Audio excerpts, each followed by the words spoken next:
Welcome to the tutorial of bookkeeping mga ka-students. Before we proceed on the topic about periodic inventory system, let us first discuss what are the accounting cycle. But before that, don't forget to like, share, and subscribe to our YouTube channel and click the notification bell for more upcoming videos. There are 10 steps in accounting cycle: identifying and analyzing, journalizing, posting, and adjusted trial balance, adjusting entries, adjusted trial balance or worksheet, financial statements, closing entries, post-closing trial balance, and reversing entries. This cycle will be used when you take bookkeeping exam. So now, let's begin.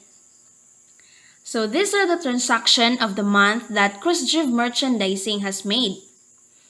So we bookkeepers are tasked to do the accounting cycle in order to recognize profit using periodic inventory system. And this is the chart of accounts of Khrushchev Merchandising, which serve as a guide where you could base your account title that you used when doing journalizing, and also the account number of each account titles, so that it would be easy for you to analyze what account title should used. So now I will show you how will you entry all the transaction that Khrushchev Merchandising made. So June 1, the owner invested 200,000 cash for the business. So debit, cash, 200,000. Credit, Khrushchev capital, 200,000. So note that when you entry a transaction, you should put a gap on the credit side from the debit side. It should not be aligned. For example, look at the cash and Khrushchev capital. They have a gap, right? So why does it need to have a gap? In order to determine that cash is in the debit side and Khrushchev capital is in the credit side. So June 2 transaction, purchase 15,000 cash for the equipment. So debit, equipment, 15,000, credit, cash, 15,000. So why do we need to credit cash? Where does cash belong? And what is the nature of the cash? Is it on the debit side or on credit side? So cash is an asset, and the nature of the asset is they are on the debit side. So in this transaction, we need to credit cash because we purchase equipment needed in our business. So meaning, nabawasan yung cash natin. So June 2, purchased 20,000 merchandise on account from Levi Company. FOB shipping point term 2%, 2 of 10, and 30. So this FOB shipping point term 2 of 10 and N30 means that if you pay the whole amount within 10 days, you will have a discount of 2%. But for now, just neglect that muna. Just focus on how you will entry this transaction. So debit, purchases, credit, accounts payable. So June 3, purchase office supplies for 500 pesos. So debit, office supplies, credit, cash. June 4, sold 17,000 of merchandise on account to Mikasa Company. Term 2%, 2 of 10 and 30. So debit, accounts receivable, credit, sales. June 5, paid freight for March 4 sales 200 pesos. So debit, freight out, credit, cash.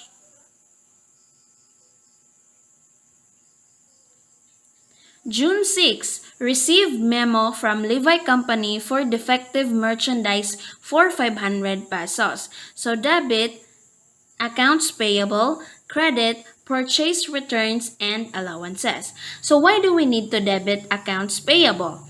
Because we are returning defective goods that was not yet paid.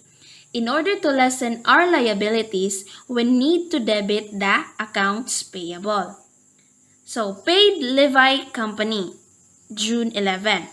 So, debit accounts payable with the right. June 11. I joke. Wait. June 11, paid Levi Company. So debit accounts payable 19,500. Cash 19,110 on the credit side and purchase discount on the credit side also. So first we purchase an account worth of 20,000 pesos, but we return 500 pesos worth of merchandise. So our remaining accounts payable is 19,500. Plus, we have a discount because we settled our account within 10 days. So we have a discount of 390. So we only need to pay 19,110 pesos to Levi Company for the settlement. June 13, receive the amount due from Mikasa Company for March 4 sales. So, debit cash, debit sales discount, credit accounts receivable. So Mikasa Company settling her account that she purchased last June 4 and she avails to the discount. That is why we only receive 16,660 cash. So, June 14, purchase 16,000 of merchandise. Debit, purchases, credit, cash. June 15, paid salaries of 2,000. Debit, salaries expense, credit, cash. June 16, issued promissory note for 15,000 cash received from the bank borrowings. Debit, cash, credit, notes payable. So we borrowed money from the bank worth of 15,000. Receive refund of 1,000 from purchased merchandise.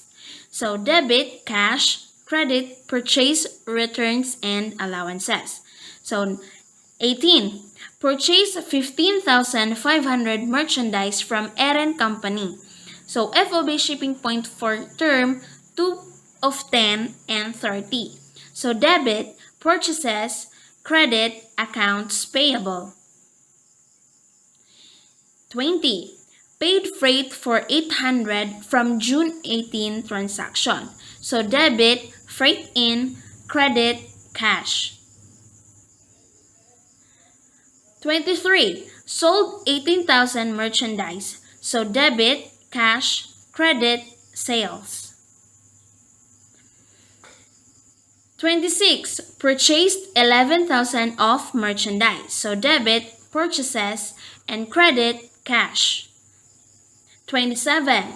Paid errand company of 10,500 on June 18 purchases. So no discount on partial payment.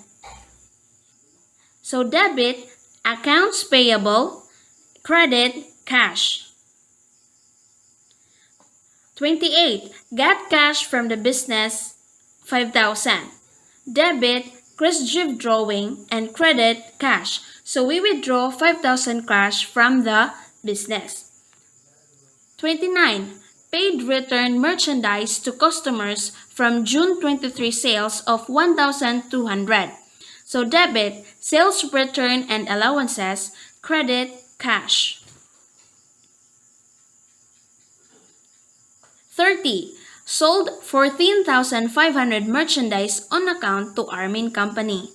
FOB destination with terms of 2 of 10 and 30. So debit, accounts receivable, credit, sales.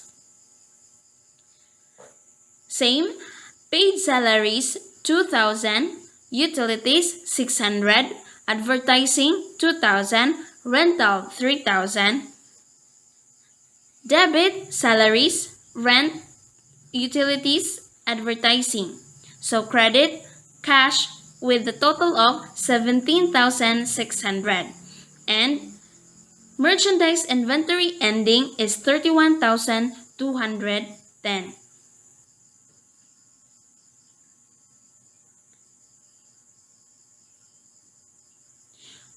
So we are already done in journalizing. So next thing we do is posting. But before that, I will show to you first the real form of journalizing when you do bookkeeping exam. So this is the form.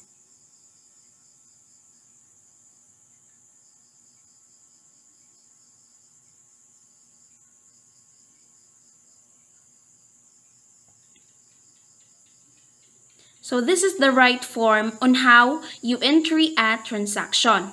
Putting dates, putting a sentence on the last part of every entries of the transaction, and putting the account number of every account title that you used.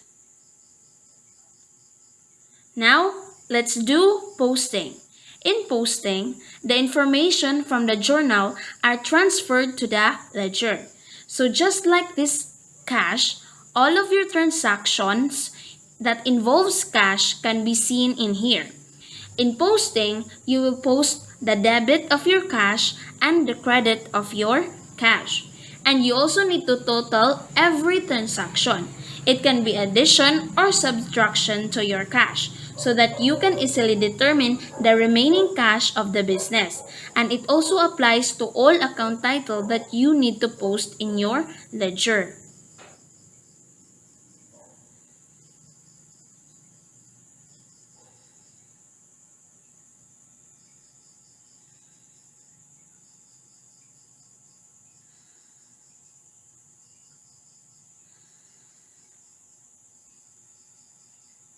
So next is trial balance.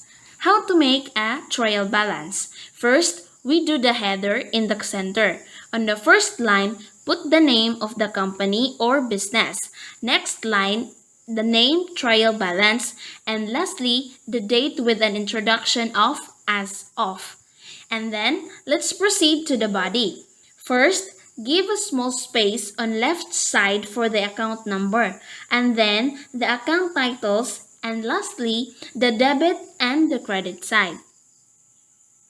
Then, put the remaining balance of each account titles, whether debit or credit, and total the side of all debit and same as to credit. And if it is the same amount, then you are good to proceed to the next steps of accounting cycles. That's all for this video, and thank you for watching. And please watch the next video.